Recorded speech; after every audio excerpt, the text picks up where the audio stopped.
gam sadakaji koytuɗen gon to seeditanoytoyen amma ɗum fijirnoɗo hooremu ma ndu seeditoyo hoore makko kanko dey o gollani ko allah yamirimo ko e somaye o accani ko haɗako o waɗani ko yamiraɓe ndiyo allah hondandiyamolɗum hande noon en dayoɓimɓe meɗen mo wonɗen ɗo e yiidi waɗa ɗo barki hande noon en ari ka joomi meɗen هدوتم إلى رب كريم يمن بالخير ثم يصيب ثواب الجزيل جيابي أن تدبي إن دويك ألا دو إن دويك مكو دو هرأيك مكو وندن ني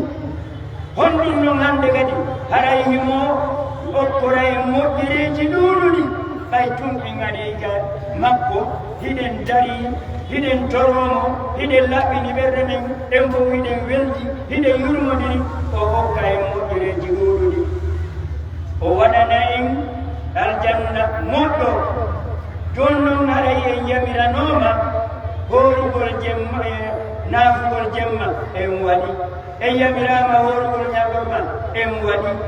jon noon en totti jakatul fini yon andu ko ko wiyete jakatul fini ko ko wiyete dokkal wakkiruɗen en fof okke sa okki a heeɓi yiɓɓe a heeɓi gardikol a heeɓi walloɓe ma a heeɓi aynoɓe ma a heeɓi aynoɓe jawɗi ma a heeɓi duwantoɓe babaw ma aray ɗum no waɗɗi jakka on ko ittirte ko laɓɓingol ɓandu mum ɗum laɓɓina jawɗi mum ɗum ɗaɓɓa yiɓɓe hande noon en waɗi ko allah wi ko en hooru en hoori yen naafo en naafi yen ittu jakka en itti jakka o allah weltani ken yimɓe ɓe okkorɗen jakka on kadi o kammuɗo ɗo eɓe huntinden eɓe okkorɗen ɓen fof woni yiɓɓe men woni walloɓen woni teddinoɓen woni yiɗanɓen duwantoɓe mbawmeɗen wakkiloɗen jeyaɓe amen dokkal ngal ko nafa en waɗi ko welata allah kon en waɗi ko welata yimɓe ɓen kon inchallah subhanahu wa taala allah kon ɗum yoɓata en enen aɓe kamakko ɗo ɓen heɗiti ɗum ɗo finague no woodi ko aljanna yallahu en ɗum jiyaɓe allah tedduɗe haray noon en yiltoto joni ka galleji meɗen goto kala e meɗen hara hiɗen mani hiɗen laaɓi pus hiɗen yiɗa hiɗen laaɓi inchallah laaɓe junubi en yiltoto joni ka joomi meɗen hara hiɗen welti ha ñande dargal ɗum allah noddoya yimɓe ɓen sorunoɓe ɓen fof ɓe ara ɓe naatira dambugal no wiye rayyan ngal ɗon naatata naatirta ngal ɗum no wawi sikka wiyete a wasika président on naatirta ɗo ko hooreɓe ɓen tun naatirta ɗo ngal ɗon no ɗon ngam no sabbi en ɗon en naatiroy hay ngal ɗon hayso woɓɓe goo naatiroy kono ɗon ngal ɗon en koyni tu naatiroyɓe ngal ɗon singo en naatino ngal ɗon soke jiyaɓe allah tedduɓe haray wakkilo ɗen ñentinen nulaaɗo allah e yamiroje makko ɗin haray kala ko nulaaɗo maaki haray ko immorde e allah subhanahu wa taala allah nulaaɗo maaka taafi yo weltane ko maakata konko ko welata allah konko allah wi yo waɗu konko waɗata ɗum haray jooni wakkilo ɗin jiyaɓe allah haray moƴƴereji ɗin fof wosoɓete ilani sappo ha temedde jeeɗiɗi ha yeeso no imanum waɗiri wo no imanum selliri wo no waɗanɗa no haɗɗindiniri wo kono korka kan ana adiki bihi korka komin yoɓata ɗum komin naɓata jonna jonnum jiyaɓe allah tedduɓe nde ñande ko welo welo honno heppa nde ñande ko welo welo honno awa jiyaɓe allah tedduɓe haray wattane jeli welo awa hande noon al-iidu farhum wa sukrin lillah ala ma atamma min ni'mati wa bima wuffiqa min at-ta'ati inna أعياد أمة الإسلام تأتي بعد عبادة وطاعة عيد الفطر بعد الصوم والأضحى بعد الحج فما أجمل اقتران السرور بالشكر فهنيئا لكم أمة الإسلام عباد الله جاب رمضان وبقي العبادة فقد شرع الله لكم النبي صلى الله عليه وسلم بعد رمضان صيام 6 شوال كما حث على صيام الاثنين والخميس وعرفة وعاشوراء فصوموها وحافظوا على الصلوات في وقتها فإنها أول ما تحاسب من عمل ابن آدم عنه يوم القيامة ثم استوصوا بالوالدين خيرا وترحموا على ما مات منهما وصلوا أرحامكم وأقاربكم وأحسنوا إلى الأيتام والأرامل والفقراء واجتنبوا خس والكذب والخيانة والظلم لأنه من ظلمات يوم القيامة وأكل أموال الناس بالباطل واجتناب الربا في المعاملات فإنه من سبب الموبقات وغض الأبصار واجتنبوا الرشوة فهي من موجبات لعنة الله نعوذ بالله من لعنة الله. قال النبي صلى الله عليه وسلم لعن الراسي والمرتسي في حكم واجتنبوا قول الفاحشة واجتنبوا الفواحش ما جهر منا وما بطن وخاصة يوم العيد فلا تصوموا فلا تأسوا ربي فيه ربكم جي أبي تدري يجي الله سبحانه وتعالى هراي غايدو إذن سرقنا سرياجي deyiɗi men ɗo ko iidi welo e iidi jantagol inde allah wona iidi yahugol yarabeere ma iidi fiima sigareti ma wa'ama non e non yiltito e golle bonɗe ɗe o wonnoni iidi wo moƴƴere woodani neɗɗo oɗo jilɗo weltare e yettugol allah yo allah waɗamen en hawridinama e rewgol allah komin yo jama julɓe moftendulaɗo allah sallllahu alayhi wa sallam iidije meɗen ɗen ko ɓaawo dewal iidije men ɗen ko ɓaawo dewal joni en itti sadaka en icca ittoɓe jakka itti ittoɓe jakka muɗooro itti en hoori en naafi iidi on hande timmina moƴƴereji haray ɓaawu haɗa iidi ramadan on ko ɓaawo gorka iidi ɗon timmo haray ɗum ɗon ko ɓaawo hajju jiyaɓe allah tedduɓe haray weltoɗen jetten allah subhanahu wa taala jantoɗen inde allah en andi ramadana yahi kono dewe ɗen no lutti o wanani haray no laaɗo allah sallllahu alayhi wa sallam farni e dow meɗen wonande selluɗo yo hooru balɗe jeego e nder juldani balɗe jeego e nder juldani no heɓi feere wo so jokkidiri hande lillahi lhamdu tinaɓe yo etoto e nder balɗe jeego ɗin hara ɓe rewɗum ora faɗalle balɗe jeego woni ko sonnaɓe gawriɗo hay simo ñawri yo ɗo sari ano newnanimo yo honde ɗo so yo fiiɗa ɗe ɗo fuuton wakkilo ɗen jiyaɓe allah hoore jeego sonnuji juldani hoore tenen e alkamisa golle men ɗe weeɓiteteɗe ɗo nuna ɗum yinno yo tawde hara golle makko ɗen no weeɓite tawi o hoori ɗo joni ko ɗum ɓe horeyno tenen e alkamisa enen kadi si heɓi en waɗi ɓen ɗon ko yeytame yana jama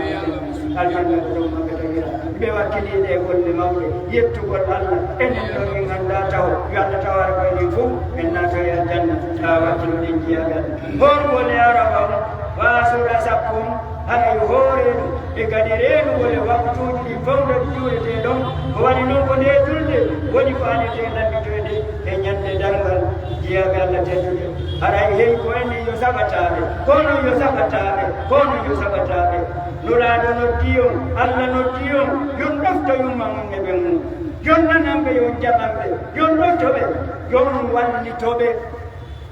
hidaw ñagganɓe hey kono yo saɓataɓe hay enen ɓe mawɓe waɗa ɗo hanen ɗo fof kala keɗɗuɗo ɗoftagol yiini mum e baabi mum enen wurɓe ɓe fof hay gooto en fof ko hoɗaynoɗen ɓe fewdo ɓe wuri on hullen ɓe ɗum ɗoftoɗen ɓe ɗum waɗanimɓe ɗum tawi ko onon yo sakata hay si ɓe maayi won jokke saɗanoɓe sadaka duwanoɗon ɓe jangonon ɓe qur'ana mi neldi baba o neltanno noon ɓe juulinde kala ka juulide o waɗette darnete itta saku ma simon naɓa ɗum i naɓani baba mi waɗani nena mi waɗani garmuga nemaji acceteɗi ɗin fuu awwaluhu koye kono saali liman yad'u lah si goɗɗo en wuuri enen ɗo no wuurirɗen ɗo ni en yettiti mawɓe men ɓen kaɓori ɓe seeni en sikki eɗen gañi en gañaki koy haɗa ko ɓalejo si dinaade en wayiwa doñorga ñande woyno santi haray o naɓaali jiyaɓe ande wawi golle ɗin fof wattani yiɗi jiyaɓe allah tedduɓe haray tettoɗen fenaade tettoɗen jamba tettoɗen tooñiɗigo andu noon tooñi woni e ñande dargal wirre hakkude koytiri ɗon noon jiyaɓe allah tedduɓe wattani yiɗi jiyaɓe allah he tawi ñaamu jawle ribaɗin ñaamiren jawle yimɓe ɓen no gano goni naɓay o ko tala o ɗaɓɓa formule ngol o naɓɓamo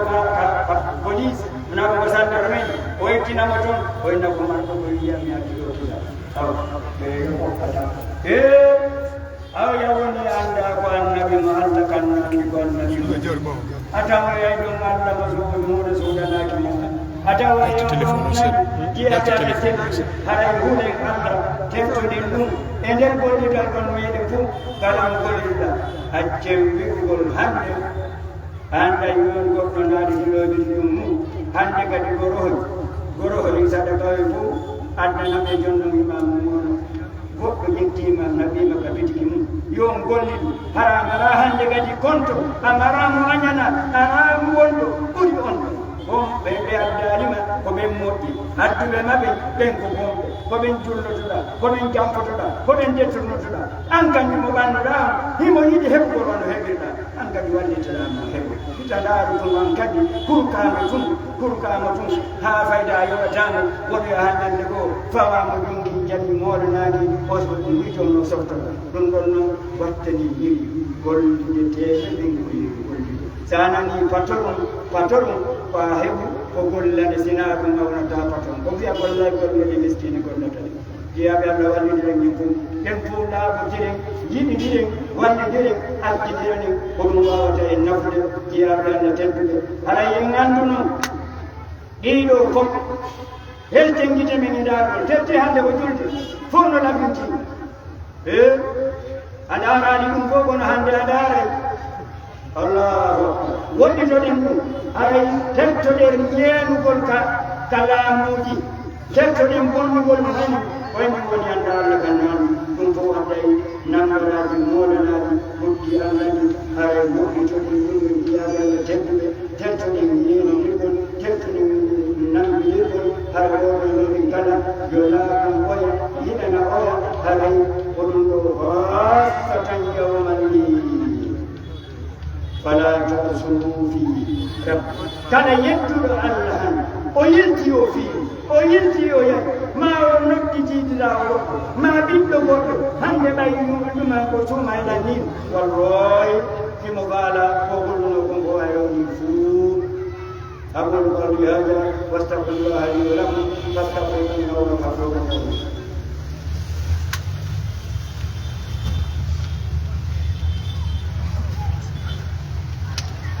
Allahu Akbar Allahu Akbar kabira Allahu Akbar kabira Allahu Akbar kabira Allahu Akbar kabira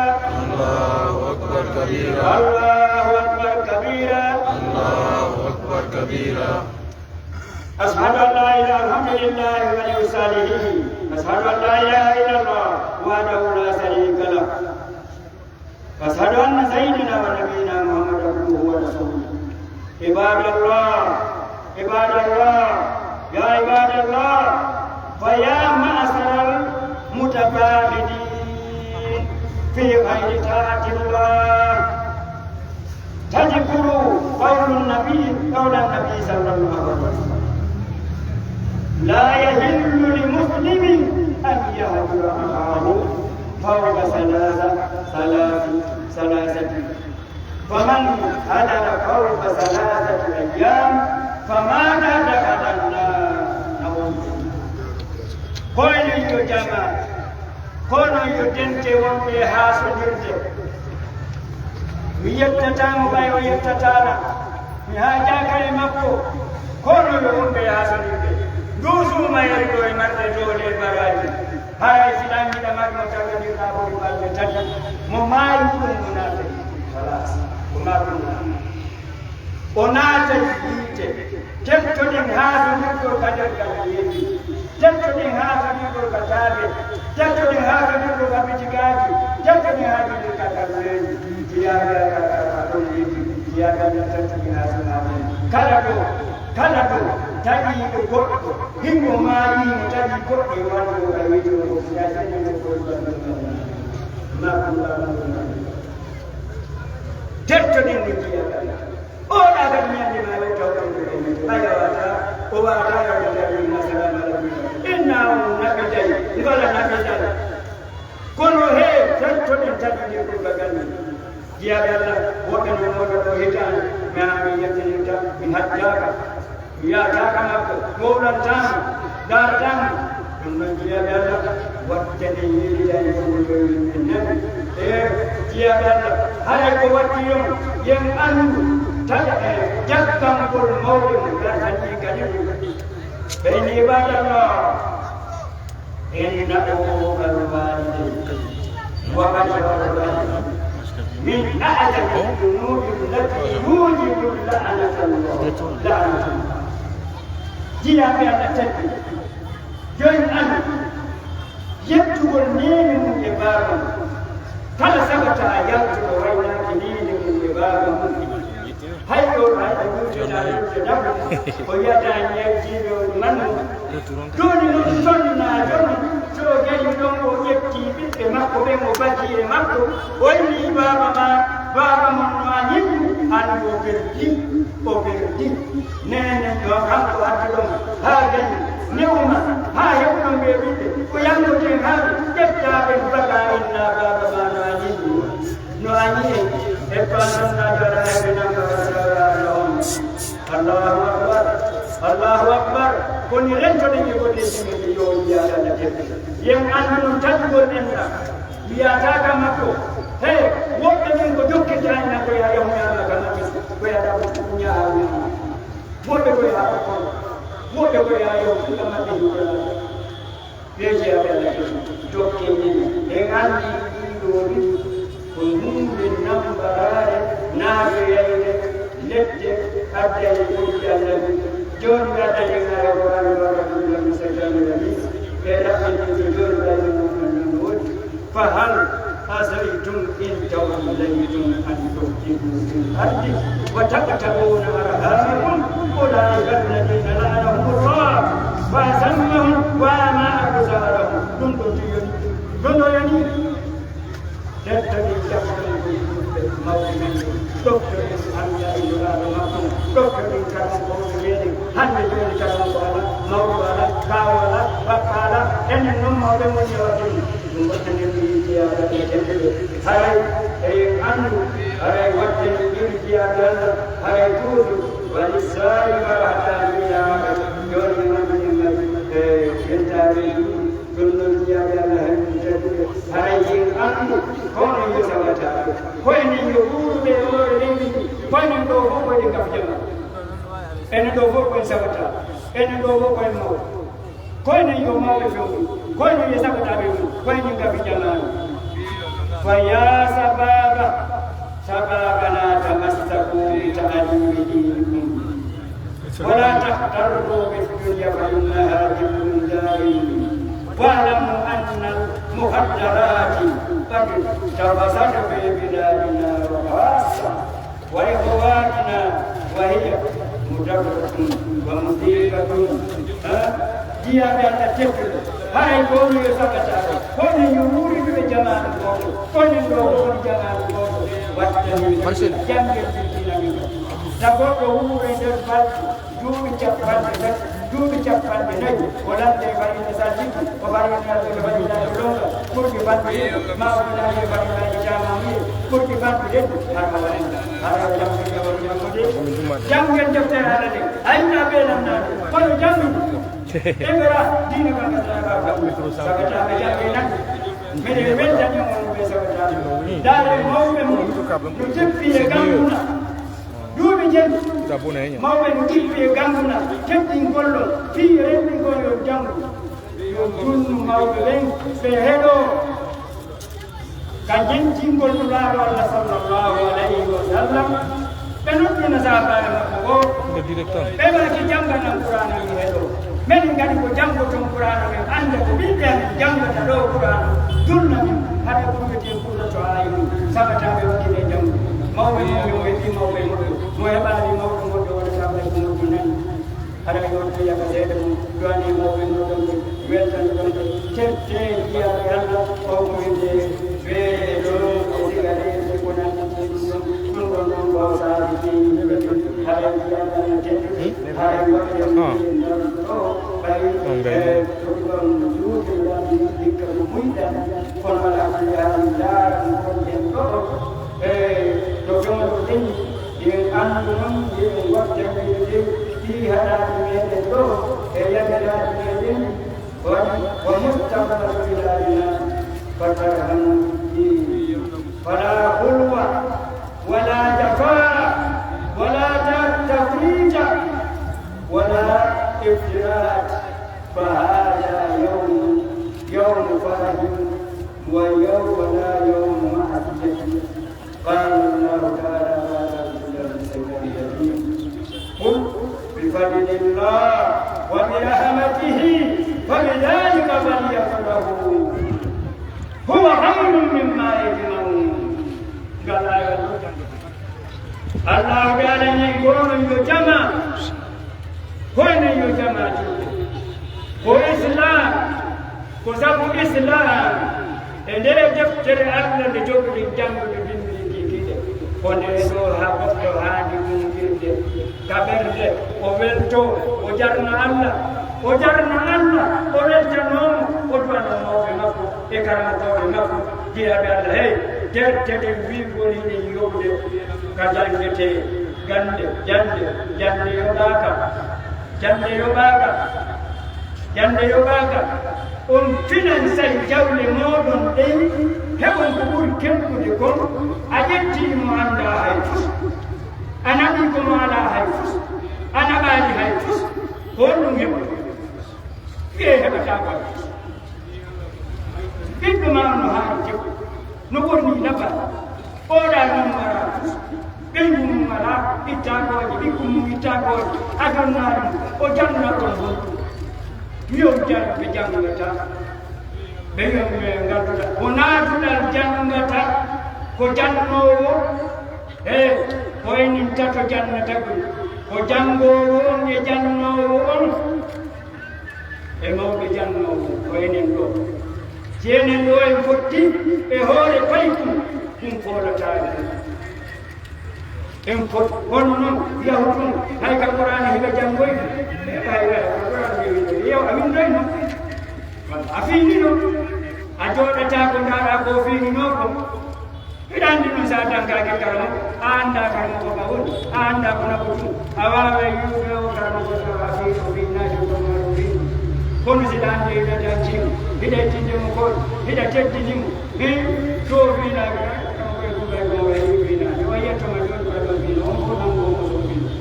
awa dankoɓe nani jiyaɓe Allah tedduɓe ɓayde gandene ɗo fof si lekkol ɓe noddina ɗum haysino fiiɗude ɓura ɓenni ka lekkol ɓe noddinan wallahi ko ɗum mbiya teɗo wino sabbere ɓe noddinan tan kono a nodda e ɗo mawɓe bayɗuɓe jamgo on o ara o ronka arde fes o sano fes ko kamɓe o noddinta kamɓe on ɗum ɓe faala kay e joɗɓe Allah ko nde qur'anaɗe ɗo nanen de daari sabuji jangi hay toujours ɗi sondari de gol de fadlillah ko sago islam wa bi rahmatihi e yurmede makko honde woni nde ko alqur'an al karim فبذلك فتقولون فليفرحوا هام بالله والقرآن كوانون وتقولون خير المؤمن مما يجمعون من قتل mau biar cahaya ni bukan biar cahaya kami yang itu biar dah sebiar dan lagi yang terlalu biar biar cahaya kau ni biar cahaya ni sebiar cahaya ada kalau di nama biar dia kalau ini biar sebab yo nak beriman makon bayi wajib dan boleh wajib jauh lagi real wajib real wajib jangan wajib tu wajib saya di rumah ayah saya itu lagi amali ayati kala emi yang to lo salli ko haram mukti o andi yo mo yawdo na ko ya ma jokkere enda jawar ya alhamdulillah ta'ala e ko yore ale mo yobi ale ko yam de en to Allah subhanahu wa ta'ala ya Allah jalla min de ya Allah jalla min de ko ka ji meni ko ni so ni ko kam ko ka ji Allah yobe bukan andi ko sadaka yobe Allah yobe bukan andi ko jokkere nda yobe Allah yobe bukan andi ko jokkere nda yobe Allah yobe ini kan dewangal wadde jemma e nyalo mado Allah yobe bukan ko wa yobe bukan ko andi wadi mum yonna mare ko wala tan kala anu be meden to Allah jim be ana be Allah jalan namu be min wali be tude la budani ya be Allah yasenti itaile nala janga ko la jal hew yalla yaago so ngejita yalla yaago mawbe men e mawbe mum yalla yaago mawbe men e mawbe mum ha hewte nula Allah sallallahu alaihi wasallam be mawbe jangani kay eni be sagatabe eni jiyaade sayo sagatano wetora do hande ko gusto arno wetorali abadu ane mawbe ben tan do benan ko do woni de wangal nan rabbana habana ma ya'lana wa qur'ana للمتقين إماما اللهم إنا مسلمين وتوفنا مؤمنين اللهم إنا ربنا في الأمور كلها وأجرنا من خزي وعذاب الآخرة اللهم ربنا تقبل منا إنك أنت السميع العليم ربنا تقبل منا إنك أنت السميع العليم ربنا تقبل منا إنك أنت السميع العليم ربنا آتنا في الدنيا حسنة وفي الآخرة حسنة وفي الآخرة حسنة وفي الآخرة حسنة وقنا عذاب النار وقنا عذاب النار وقنا عذاب النار برحمتك يا ارحم الراحمين ono besa kata jadi wajib menghikam ona fi al-mudira gada beda hiyo gada ko jauh gada lambi gada wadu jira gurna fi dina mau be mudalla mau be bala ni nungu me ko wonu nyam nyam ko holla ya nabi bala ni be besa gada beda ni jam ni gada beda ngandanga bompu kitiri yeso Allah dawir tumbaw yalla wadon fekkude fottude yalla wadon neyiɓe yalla wadon ne'oɓe yalla wadon neɗiɓe kala anuɗo e mawɗo yalla ittanmo kala mo mawɗo mo ŋaañi e mum yalla ittanmo kala mo mawɗo mo tampi yalla ittanmo tampere on wallitike dina ka yalla wallum on wallitike dina ka yalla wallum e ɓe addande ɓe journaliste ɓe ɗo geɗen andi e mawɓe makko ɓe wonno ɗo ko enen fof wonduno e maɓɓe inchallah ɓe hooti ko dañal hewti kono gatti yigitiɓe moƴƴuɓe koɓe gaddani en ɗum kaltoɗa yalla ɓeydanɓe martaba yalla ɓeydanɓe martaba on yalla yaafo mawɓe maɓɓe ɓen e mawɓe men ɓe wondunoɗen ɗo yammuɗine ɗo ɓen darodani ɗo e woɓɓe hay ko woɓɓe mi darodota ɗo ɓen fof seni ɓe wona woɓɓe ɓe waɗi allah yalla yewɗuɓe kadi on kam